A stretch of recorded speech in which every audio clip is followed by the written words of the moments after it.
Good morning, everyone. We're continuing here in the words of BILVAVI, MISHKAN, EVNEH, and we're starting the next chapter called Ahavas Hashem, loving Hashem. Ahavas Hashem, he mitzvahs haseh deraisa. Loving HaKadosh Baruch Hu is a positive commandment from the Torah. The chsiv, like it says in the pasuk, ve'after es Hashem elokecha, you have to love Hashem, your God, b'chol levavecha, with all of your heart, b'chol nafshecha, all of your soul, b'chol meidecha, all of your means, all of your strengths. We see from here that every person is obligated to love Hashem. V'nizkar because of Gimel Dargas, the pasuk mentions three different levels in the way to love Hashem. Number one, b'chol levavecha, you have to love Him with all your heart. Number two, b'chol nafshecha, with all of your soul. And number three, b'chol meyodecha, with all of your means, whether it be financial or your physical energies and the like. And it's explained in the holy mystical works. There are two types of ahava.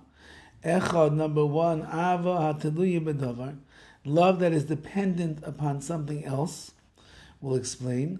And beis, ahava she'eina taluya b'davar, love that is not dependent upon anything else. Ahava hataluya b'davar inyana, what does it mean? Love that's dependent upon something else. Shadam oyev machmas davar ma.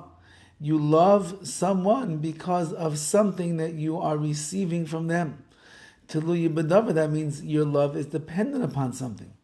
Teluya mishum kabbalas davar ma, because you received something from them, so now you have a love for them. However, once that thing itself that is causing and arousing your love for this person, once that is gone, so batla ava, then the love is gone as well.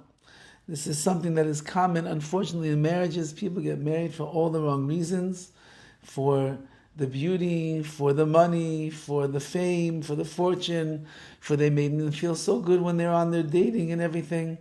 And then as time goes on, they realize, not as beautiful as they thought, not as handsome as they thought, not as slick as they thought, there's not as much money as they thought, they're not as kind as they were when they were dating, and suddenly all the things that we fell in love with through the dating process, so now it's no longer there, so the batla ava, the love itself then begins to dissipate, unfortunately. Says the BILVAVI, but there's a higher level, and that is when the love is not dependent upon anything else. And that's what he's saying over here. That love that is not dependent on anything, that's true love.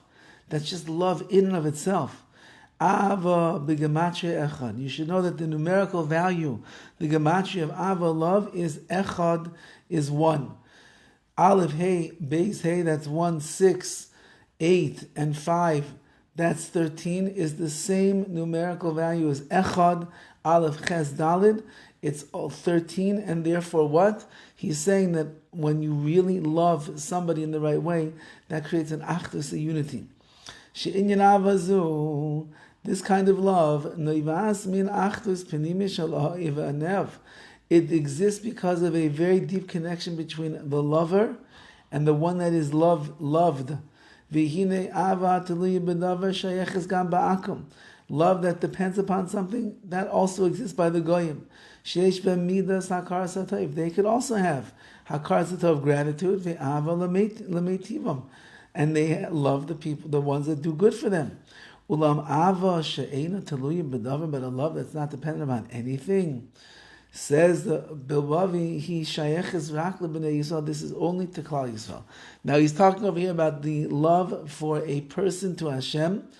The non-Jewish world can love HaKadosh Baruch Hu, even when it's teluya b'davar, when it's dependent upon something, because they can recognize all the good that Hashem does, and they can say, "Thank you very much, Hashem. I love you for that." But loving HaKadosh Baruch Hu, when it's not teluya, not dependent upon something, that only is for Klal Yisrael. Since the essence of this kind of love is a connection between the lovers and the one that is beloved, Only Klal Yisrael has real, true connection to Hashem. Like it says in the Zohar, Kuchabrichu v'Yisrael Chanu. Klal Yisrael, Hashem and Klal Yisrael were all one. Ulakach be'em shayeches ava penim yizu. Therefore, this inner love exists by the Jewish people. Mashein, on the other hand, by the nations of the world, Shem nifradim, they are separate from Hashem. Etzlam shayech rak ava tuli b'davar. By them, they can only have the love that is dependent upon something else. So Klal Yisrael has a great advantage, and the great advantage is that we have an inner, deep connection with Hashem. And as a result of that very deep connection that we have with HaKadosh Baruch Hu, therefore able to truly love Him, not because of what He does for us, just for the etzem, for the main relationship that we have with Hashem. Have a wonderful day.